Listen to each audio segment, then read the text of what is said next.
Hello,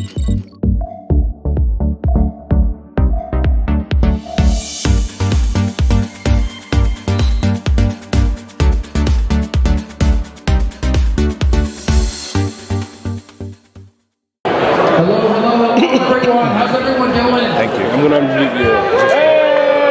How awesome is it to be back again in person to this conference after 3 years, right? And this is what, I'd like to say this. We are Denver's best cybersecurity conference. I understand I'm a little biased, but this is, right? Let's hear it. Let's hear it. Who's excited? Wait. I don't mean to ask the inconvenient question, but how many security conferences does Denver have? Like if you're the only security conference, you're right, you're the best. We got the Artemis conference. Okay, then best works. I just wanted to make sure. I just, you know. You're the best. I am the best guy named Kevin in my family. Are you sure about that? No, I am. I'm the only. Can we put that to a vote, though? Yes, we can. Okay. All right. Well, let's go ahead. Since he's kind of introduced himself, I'd like to introduce Kevin Johnson, CEO of Security Ideas. They have their booth back there in the corner there with Aaron and Jennifer, right? 2 great workshops. He's bringing 2 great workshops and great sponsors. So again, let me introduce Kevin Johnson. He's an OWASP chapter leader. No, and not anymore. By the way, my friend. We are friends. I Sure? am not a chapter leader anymore. Oh, you're not a chapter leader? No, I'm the I'm the vice chair of the project committee. Okay. I'm a project leader. I'm a lifetime member. It's like a massage. And but I am no longer the chapter leader of Jacksonville. I just ran out of time. Do you have anything else going on? No, not really. You're not? No. I'm lazy and fat. Oh, well, then join the club. Yeah. So let me ask you another question. Were you aware we were friends? Yes. I would have told other people we were friends. In public? In public. I just did. Did you not fucking hear me? I only listened. Oh, by the way, this is going to be a PG-13 talk. Maybe R. What's the count of F-bombs before it goes to R again? Half the talk has to be, okay, I can do that. Challenge accepted. All right. Well, let me go ahead and turn it over to Kevin. And welcome everyone. And we'll go ahead and let's get started. We've got like a party on stage, right? How y'all doing? I gotta not do that again, right? So, how y'all doing? I'm Kevin. No, that wasn't a... Fuck this. I'm gonna stand right here. Yeah, right here? No, I can't do it, man. I'm like twitchy. So I am Kevin. I don't find that very exciting. I've been Kevin for 50 years as of Monday, and I have been Kevin Johnson for 18 less than that. So you can do the math. Ooh, shit. That means I've been Kevin Johnson for 42 years, which is the best number. Right? Yeah. It's kind of cool because being Kevin Johnson, there's a lot of Kevin Johnsons in the world. And so I get to hide all the stupid shit I do under other people's Google search results, right? Just to be clear, never played basketball. I'm not the mayor of Sacramento. I'm not the CISO of Microsoft, and I'm not the CEO of Starbucks. If I was the CEO of Starbucks, they'd have better coffee. So we're going to talk today about something that the people who know me, and there are some of you in the audience that know me, I apologize in advance, we're going to be talking sports references today. And the people who know me are now thinking, who the fuck are you? Because I don't know anything about sports. I'm not one of these people like I'm proud of the fact it's like the Super Bowl is the season finale of the NFL or something, right? I'm not like that, but I just don't, I've never enjoyed watching sports. But this talk is sports analogies. A little bit about me. I'm Kevin, I'm CEO, which is really just a fancy way to say head nerd. Okay, I run Secure Ideas with 2 other owners. There's 3 of us that own the place. We've been in business for 12 and a half years, which blows my mind because Secure Ideas was an accident. We formed Because I left a consulting firm to work for a bank, and the consulting firm said, can you do stuff on the side? Well, we looked to hire somebody else, and I found out I could, and so I did. And the idea would be I'd work for 2 months, maybe. We'd make some extra cash. Christmas would be great that year. 12 and a half years later, 27 employees, we are hiring. So, like, I don't know what the fuck happened. We don't have a business plan, and what we do is pen testing, right? I'm also an IANS faculty member. The people are probably noticing, that's me in all of those costumes. My wife tells me it's the nerdiest thing I've ever done. I told her she met me when I was 26, so it's the nerdiest thing I've done since she's known me. I build and wear screen-accurate Star Wars costumes and visit kids in hospitals and raise money for charity. So I did a 5K in that Vader. You might have heard me say I ran a 5K, and that's not what I said. I said I did a 5K. It was a fat fucking slog, okay? Oh my God. So I also did a 5K in the Imperial Guard. I've worn the Chewbacca for 7 hours. The Chewbacca's actually easy. It really is. I'm 7'5" in the Chewbacca. It is hand latch hooked and took me 5 years. Yes, fucking nerdy. In the Vader, I was bitten by a girl in a hospital. It was awesome. I walk in, right? Like we go to visit the children's hospital, right? And there's this little girl, and it's sad. They got tubes and all this, right? And they tell you things to do, like you're not. Sorry, I'm buffering. You're not supposed. It's probably Comcast failing, but you're not supposed to like walk in and go, how you doing today? Because they go, well, I'm dying or something, right? It's sad.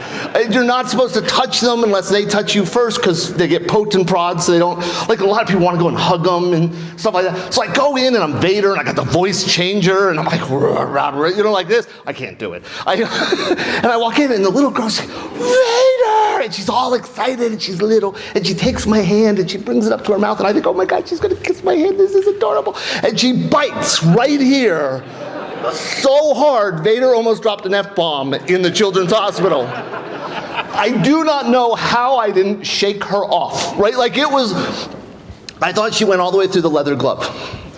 I thought I was bleeding. And she looked up at me, proud as anything.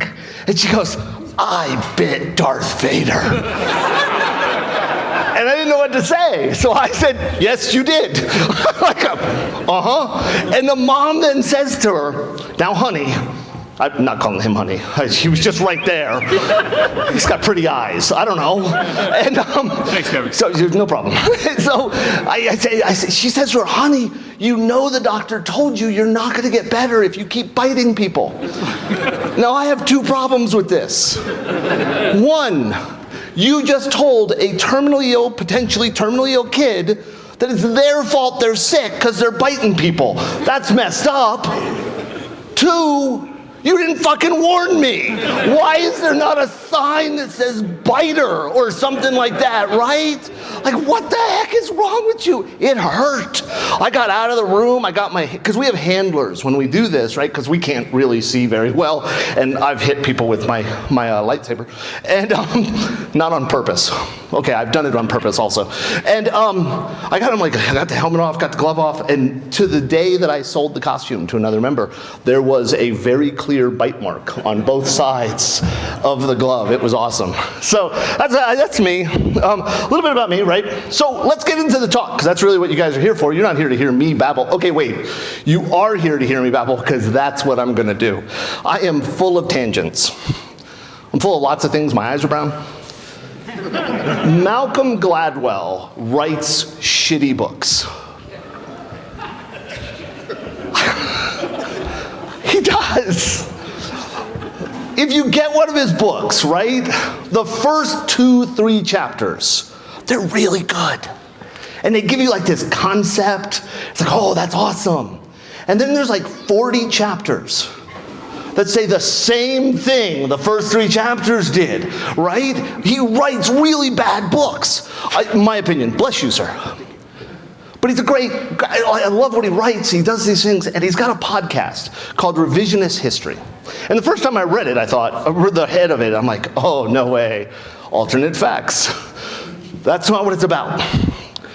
The idea is to look at things that have happened in the past that we think we know about, and then talk about what really happened. Right? Because we, as the human race, we know this, right? We're shitty at doing risk assessments. That's why most people are afraid of sharks. Very few people are afraid of soda machines or cows, even though both of those kill more people a year than sharks, right? How many people here are afraid of sharks? Anybody? Yeah, you're actively afraid of sharks? You know Denver's landlocked, right? Just checking. The only way you're going to be attacked by a shark is if they're transporting it from one ocean to another and you hit the truck. Well, okay, good. That's a good plan. Like, it's just, but nobody's afraid of soda machines, right? But soda machines kill people every year. We suck at this stuff. But so he looks at this stuff and he talks about this stuff and he explores it. And I want to be very clear. I don't agree with everything he says. I've listened to many of the episodes and I learn something new in every episode. Okay? So I recommend it. And he had this episode. I don't remember the name of it. I really should remember the name of it because the entire talk's based on this episode. And the entire talk is based on the episode I don't remember the name of and didn't put in the notes. So I can't even look, right? But it was like toward the first season, and it's talking about weak link and strong link sports. Okay? And it's talking about how the sport works, and it describes, so you have strong link sports. And the idea, and by the way, this is not the as strong as your weakest link. That's not what this is about. Strong link sports are sports that one really good player can carry the team, right? And the example he gives, and I think it's a good one, is basketball. Basketball is a strong link sport. You can have one superstar player and a mediocre team with them, and they'll win games, right? That, the way the sport is set up, the way the court is, I think it's court, right? Yeah, the court, sports analogies, good, right? So the way they set it up, the one player can carry the team. And I remember when Michael Jordan first came out, right? I'm old. When he first came out, and sure enough, right, you would listen to it, you would hear about it, and I didn't even follow sports, and I heard about, oh my gosh, best basketball player ever. I don't know if that's true, right? But that's what they were saying, and the team kept winning. The team kept winning, right? Even if the team wasn't that good. And yes, they started surrounding him with good players, right? But he carried the team. That's a strong link sport. The opposite is a weak link sport. And it's up to you whether we call it soccer or football. Me, I call it boring. Let's be honest, I call them all boring. The one thing I love about watching soccer is I love the clips of the players faking injuries. I have watched these clips for years. And somebody just a couple weeks ago finally explained to me why it happens. Because I'm like the person runs by the person, who's like, ah, and they fall. I'm not going to do it. And they roll around on the ground. And I'm like, nobody believes you. Nobody thinks you got hurt. Nobody thinks you're dying. Well, maybe people do watch professional wrestling. But it turns out they can only substitute so many people a game. So if they get the other person kicked out enough times, the other team won't have enough players. That's this sounds like the Cobra bounty in India, right? You guys know about that? During, when Britain was in its like, we have to take over everything because we're in search of spices that we'll never use in our food. But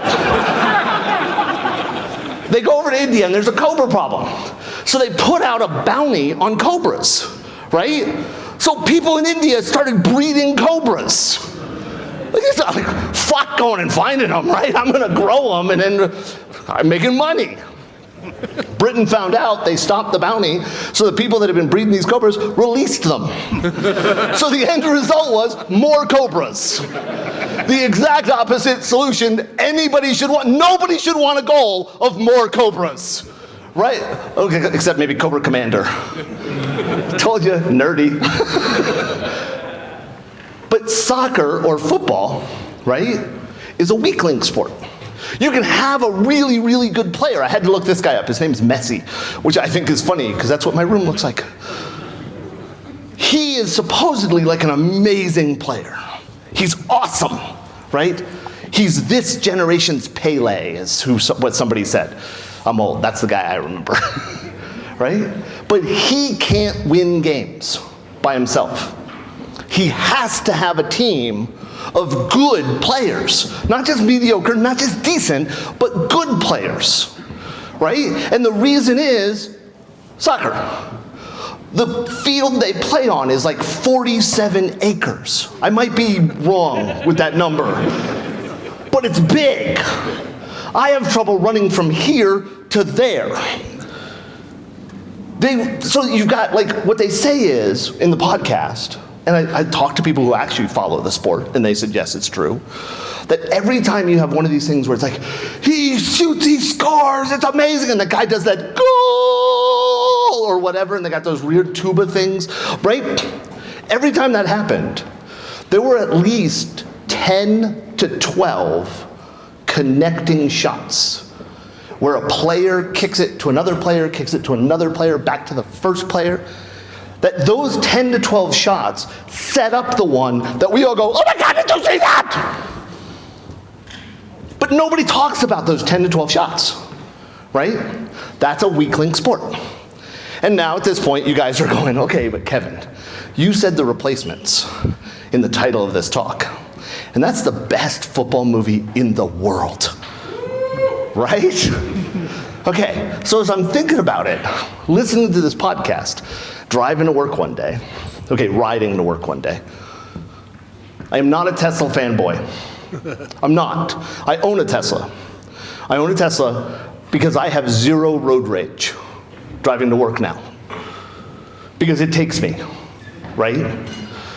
And as I drive, I'm thinking, and I will admit that I don't pay as much attention driving as I should. Let's be honest. That's why my wife made me get a Tesla, was because even when I don't have somebody driving me, I don't pay as much attention as I should. I have thoughts. I have so many thoughts. Please do not think I said I have great thoughts. Most of them are not. Do you guys know why we have Pop-Tarts but not Mom-Tarts? This is one of the thoughts. The patriarchy. And, I giggled for way too long when I heard that one. I'm like, oh my God, that's awesome. Do you guys know why Walmart wasn't hacked? I made this one up. This is my joke. They're not a Target. I actually got to introduce the CISO at a talk one time of Walmart. And I told that joke as part of his introduction, and he wouldn't shake my hand. I'm like at the stage, I tell the joke, I'm like this, and the dude does this and walks around me. I thought, wait, you got the good side of the joke. I said you weren't, but as I'm driving, see tangents, it's full of them, okay? As I'm driving, I'm listening to this podcast, and all I can think of is, how many people have seen this movie? Enough people? Okay, so you all are gonna get this reference. All I can think of is the one player vomiting all of the eggs he had eaten before the game in the huddle, right? Basically, the idea of the movie is the NFL players strike. And I wanna be very clear, this is not a pro or anti-union talk. We are not supporting scabs or approving of whatever, okay? No union talk. But the idea behind the movie is the NFL strikes, so they go get this guy who had failed somehow at football playing, Keanu Reeves, and they bring him back as a quarterback, and then they build a team around him. So like one of the guys was a sumo wrestler, another guy that got out of prison, right? And the sumo wrestler would eat eggs, just tons of eggs, and people would say, don't do that. You're about to go out there and get hit, right? Like your goal is to stand there and let people run into you. Do not fill your stomach with eggs. And he vomited in the huddle. And then something, it's probably some rule in football, that once they huddled, they couldn't unhuddle? I don't know. So the entire team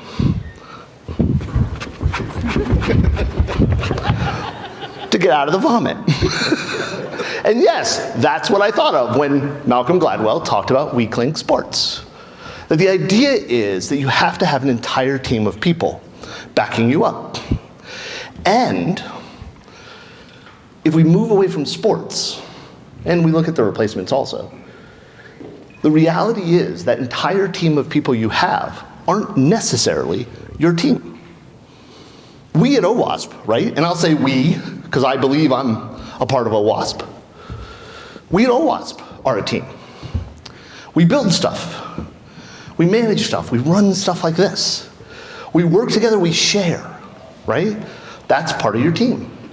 When you look at the movie The Replacements, you had a whole bunch of different people that were pulled together. Another aspect of the movie, because the football players were on strike, so were all of the cheerleaders except for one of them. That was never explained why the cheerleaders also went on strike, but this one woman didn't. So they had to build another group of cheerleaders, right? And it was funny. That part was like, it's a comedy. We laughed during the tryouts. We laughed at how the things worked. But when we think about our team, that team isn't necessarily just the people doing the work. The cheerleaders, and I'm not talking about people with pom-poms, I'm talking about the people who hype you up. The people who share what you do. My wife is obsessed with BTS, the K-pop band, right? She loves them. And when they do something good, when they were in Forbes magazine, or when they did this release or whatever, she gets all excited. She's part of this group called the Army, right? And they're the fan club of BTS. Everybody is part of this team. And I started thinking about it, and it just started rattling around my brain, because there's nothing else going on up there, right? Like, how do we work with this? What does this affect my life, my job, my career, my being, whatever it is? And in my head, the answer was yes. And the reason is, okay. The reason is, I thought back on my time in infosec. I've got a weird career. I graduated high school, I got a job writing code. I actually built software to help control the power grid. That should scare the shit out of everybody in this room. 18-year-old Kevin, writing code to redirect electricity. A thing that I honestly think is magic. You flip a switch, the light goes on, there's no delay. How does that work? I know. It's like a hose. No, it's not. 1 foot per nanosecond. There is a delay. Okay, see? I knew. 20 nanoseconds. 20 feet, 20 nanoseconds. You know what nanoseconds are? Made up. I can't count them.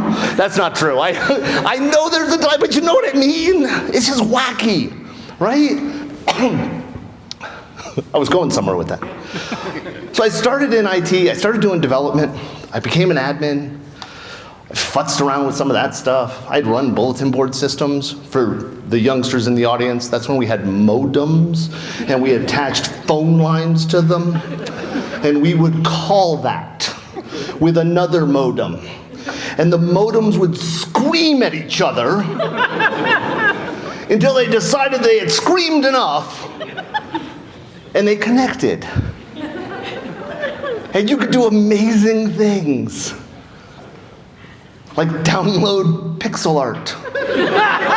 Which isn't what we called it back then, because the pixels were just what we had. And I moved into security, and I look at what I'm doing, and I look at what we see, and I go and I speak. I like to say that I'm an international speaker. I've been to Australia once. Canada like 5 times. Right? I'm in the big leagues. I teach classes all over the place. I see people. And what I find is that we treat InfoSec as a strong-linked sport. We treat AppSec as a strong-linked sport. And I'll pick on OWASP here, right? When you look at OWASP, anybody, one person, who volunteers? Nobody? Damn. Okay, fine. You. Tag, I got the mic. Okay, when you think of OWASP, what's the first project you think of? Attack surface, whatever that tool is. Okay, you're not the right volunteer. What tool do you think of? Top 10. What else do you think of? Zap. Right, flagship projects, right? Do you know how many projects OWASP has? Lots, hundreds of projects. But people don't think of them, right? How many people here know Samurai? That's good, I'm glad to see it. Do you know that it's an OWASP project? No, right? We've been an OWASP project for as long as the project's been around, right? We don't think of all of the projects that happen. Jeremiah Grossman, how many people know Jeremiah? Great guy. I want to be very clear. In no way am I trying to demean or diminish what Jeremiah has accomplished for AppSec. I'm not saying that he's at fault. But if Jeremiah says, I want to speak at that event, they have him speak. Why? Because he's a big name. You guys had to settle for me. When you think of Jeremiah Grossman, a lot of people think of clickjacking, right? Oh, clickjacking. Do you know how serious clickjacking is in 2023? It's not. It's not, right? Yet, all of these tools will report it to you like, oh my God, you have clickjacking. I just had somebody write it to me. They contacted Secure Ideas. They said, hey, I'm a security researcher. By the way, security researcher often is another word for criminal. I'm a security researcher, and I found a significant critical finding in your web application. You have clickjacking on your Contact Us form. Okay, for the people who don't know, clickjacking is where you can hover something over part of the interface and trick the user into clicking that so that they think they're doing that, but they're actually clicking what you're hovering over. Jeremiah Grossman and Robert Hansen, R-Snake, that's what most people know him by. Robert and Jeremiah found clickjacking in the Adobe Flash plugin. So when Adobe Flash, I know, this is old. I should tell you something. When the Adobe Flash plugin would say, would you like to turn on your camera and your microphone? It popped up UI, but a website could hover something over that. When you clicked whatever they were hovering, you were actually saying, yes, turn on my camera and my microphone. That's actually a pretty significant privacy issue, right? That's a problem. That's been fixed. It was fixed before they retired Adobe Flash, because that was another fix. That fixed a ton of shit. Am I wrong? Right? But in 2023, people are still reporting clickjacking without understanding what it really is. And I'm not making fun of this guy that wrote to us. Look, he was doing what he was doing, and we can argue ethics, morals, whether it was okay, not okay, whatever. That's not the purpose of this talk. He was trying to help, but he didn't understand what he was doing. And in my opinion, part of why he didn't understand what he was looking at is that we treat infosec as a strong-link sport. We brag about the latest vulnerability. We have vulnerabilities that have logos. I've been waiting for a couple years now, for the first vulnerability to have a jingle. People will call me up. We're a consulting firm, right? We have customers. They will call us up and go, what do we do about blah, blah, blah, blah, blah. My favorite one, I had an international bank that you know, but I'm not gonna say, call me up and say, what do we do about the teapot threat? And I went, drink coffee? I don't know what you're talking about. What is a teapot threat? Somebody found a flaw in an application that ran a smart teapot. That they could attack the network via the app through the teapot. So the bank said to me, what do we do? And I'm like, how many of these teapots do you have on your network? And here's the key problem. They said, we don't know. Okay, I'll tell you what your problem is. Your problem isn't fucking teapots. Your problem is you don't know what's on your network. Because I'm on your network. That should scare the shit out of a lot of people. If you ever find a K. Johnson account on your directory and you don't have one of those employees, worry. But people focus on the strong links. We look to the H.D. Moores. We look to the Mike Poors. We look to the Jay Beals, two people I worked with, so I like talking about them. John Strand, one of the best people in the industry. I would have John's babies if he asked me to. This guy is fucking awesome. He is. If you don't know John Strand, your life sucks. And you can tell him I said it. But he's a strong link sport. Okay? What we need to start focusing on, in my opinion, is the weak link sport. Because that's what AppSec is. How many people here are penetration testers? Okay? All of you pen testers, how many apps have you hacked to security? How many of you hacked into being secure? 0, right? But how many times have you been asked by random people, how the fuck do I be you? How do I get to be a pen tester? That's the coolest job ever. And you want to know what it is? I've got the best job in the world. I get to go into organizations, hack shit, tell them their baby is ugly, and leave. And all babies are ugly. We lie to new parents. They're squishy. They don't have kneecaps. Their skull isn't connected. People show pictures. I got 2 kids. I'll admit it. They were ugly when they were born. They're beautiful now. I love them. But when the nurse here's Brenda, I'm like, ah! And don't even talk about that first diaper that nobody warned me about. I thought this will be great. I'll change the first diaper. It'll be great. Because there's nothing. This baby's not eating anything. This will be an easy diaper. I opened up that diaper, they had shoved tar in my baby. You know the nurses don't tell you that because they like seeing the parents' reaction. You're like, ah! What's wrong with this kid? She's leaking. And not stuff I would expect. But we need to focus on being a weak link sport. Because as pen testers, I'll pick on you, sir, right? As a pen tester, you know that you don't hack things to be secure, right? We say that.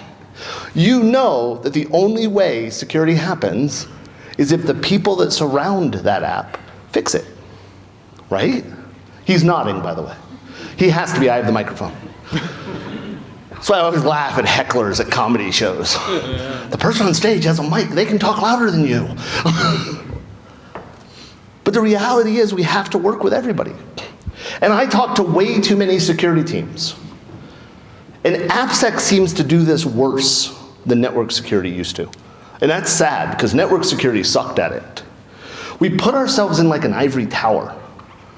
Don't you know who the fuck we are? We're security. We're badasses. Our monitor's dark mode constantly. You don't even know how green my font is. You know I'm right. Right? I got all the fucking hoodies.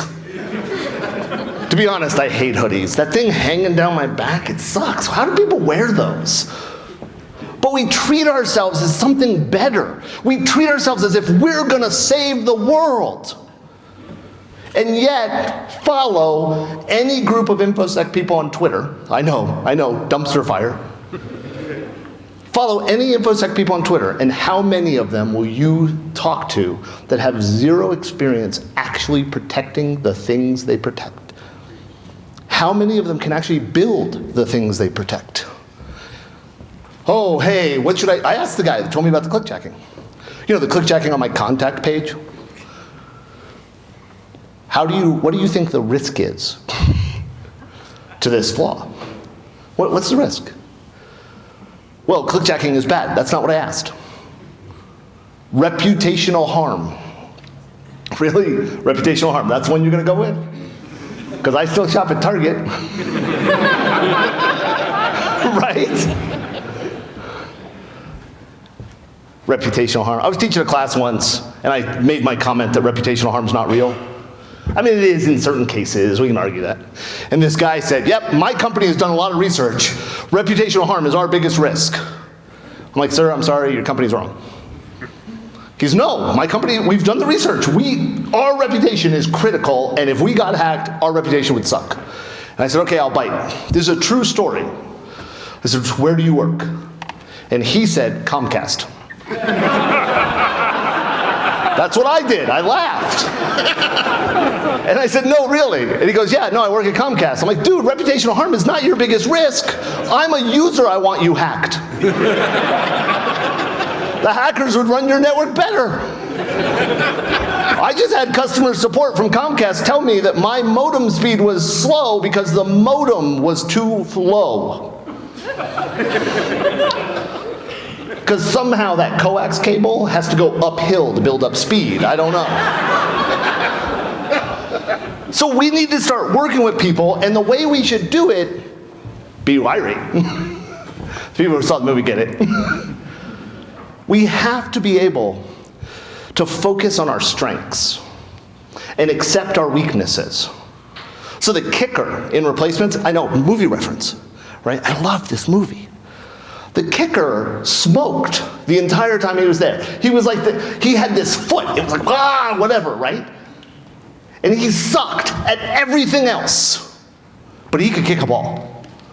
And he could kick it between the goalposts, right? He could do it. He could score. But he couldn't do anything else. That's us.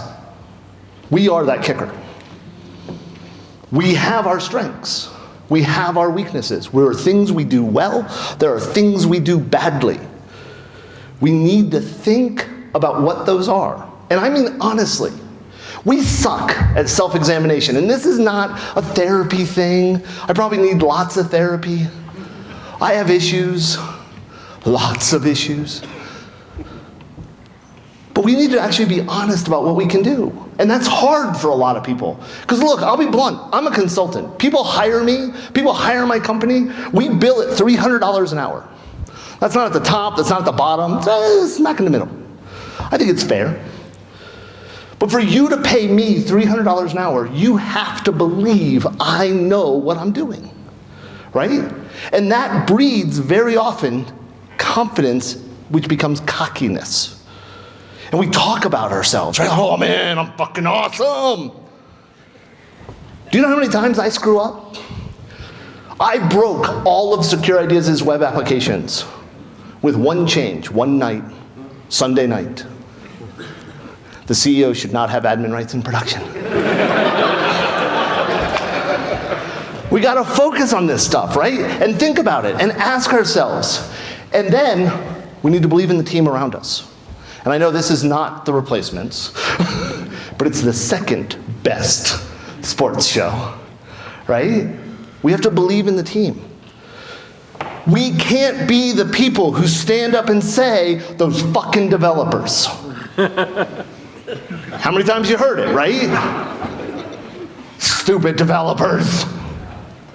The reality is the developers are doing everything they can. And I'm not saying there aren't stupid developers. Let's be clear, it's math. Half the people in the world are average or below in intelligence. That's just math. Facebook tells me it's more than that. Just saying. I don't think you guys know what you keep posting. But we only succeed if we work together. If we work with the vendors, if we work with our teams, if we work with the business. It amazes me how many times I'm talking to an infosec person and I ask them, what's the biggest risk to your business? and they don't know. What is the key thing you're protecting? My company. No, it's not. Because you can't protect the company. What's the biggest worry? Well, credit cards. Do you guys accept credit cards? Maybe. Well, fuck that. We had one guy talking to us once, and he's like, oh man, biggest worry we got, credit cards. Their company didn't accept credit cards, anywhere. I had another company we were talking to, and this woman stands up when we're talking about biggest risk, and this is the last thing I'm gonna say. She says, our biggest risk, it was in the entertainment industry, movie industry. And this woman said, our biggest risk is the celebrities' cell phones. And the people in the room, all coworkers of hers, started laughing at her. That's not our biggest risk. We got movies people are trying to get, TV show. No, biggest risk we've got, celebrity cell phones. So I said to her, could you explain why? I'm not arguing with you because I don't know. I don't know, it's why I asked the question. Why are the cell phones?